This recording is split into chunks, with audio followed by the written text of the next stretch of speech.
मैहर जिले में अवैध रेत खनन के खिलाफ प्रशासन ने बड़ी और निर्णायक कार्रवाई करते हुए एक बार फिर स्पष्ट संदेश दिया है कि अब अवैध गतिविधियों को किसी भी सूरत में बर्दाश्त नहीं किया जाएगा।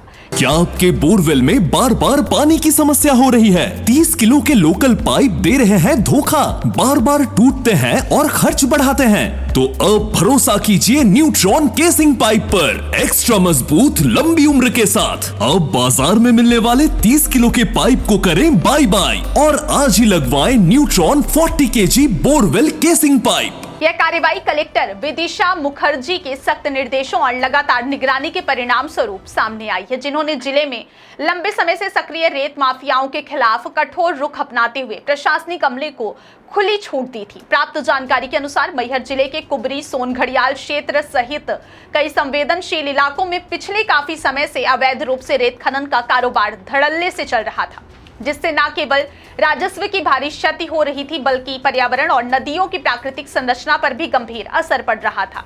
इन गतिविधियों पर लगाम लगाने के लिए कलेक्टर विदिशा मुखर्जी ने विशेष टीमों का गठन किया और लगातार निगरानी बढ़ाने के निर्देश दिए, जिसके परिणाम स्वरूप सोनघड़ियाल की वन विभाग की टीम ने एक बड़े अभियान के तहत छापेमारी की कार्रवाई को अंजाम दिया। इस संयुक्त कार्रवाई में रामनगर पुलिस और मैहर जिला प्रशासन की सक्रिय भूमिका रही, जिन्होंने मौके पर पहुंचकर अवैध रेत खनन में लगी गाड़ियों और मशीनों को घेराबंदी कर पकड़ लिया।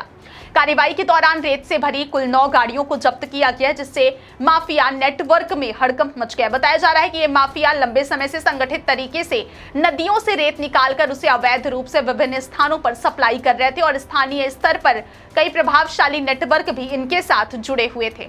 लेकिन कलेक्टर विदिशा मुखर्जी के सख्त रुख और प्रशासनिक सक्रियता के चलते इस पूरे अवैध कारोबार की कमर तोड़ दी गई है। अधिकारियों के अनुसार यह कार्रवाई केवल एक शुरुआत है और आने वाले दिनों में ऐसे और भी अवैध खनन स्थलों की पहचान कर उन पर इसी तरह की सख्त कार्रवाई की जाएगी। कलेक्टर ने साफ संदेश दिया है कि जिले में कानून व्यवस्था और प्राकृतिक संसाधनों की सुरक्षा सर्वोच्च प्राथमिकता है और किसी भी प्रकार की अवैध गतिविधि को किसी भी स्तर पर स्वीकार नहीं किया जाएगा।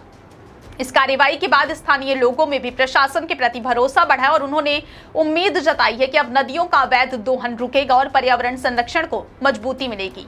कुल मिलाकर मैहर प्रशासन और कलेक्टर विदिशा मुखर्जी की यह सख्त कार्रवाई अवैध रेत माफियाओं के खिलाफ एक बड़ी प्रशासनिक सफलता के रूप में देखी जा रही है, जिसने क्षेत्र में कानून व्यवस्था को मजबूत करने की दिशा में महत्वपूर्ण भूमिका निभाई है।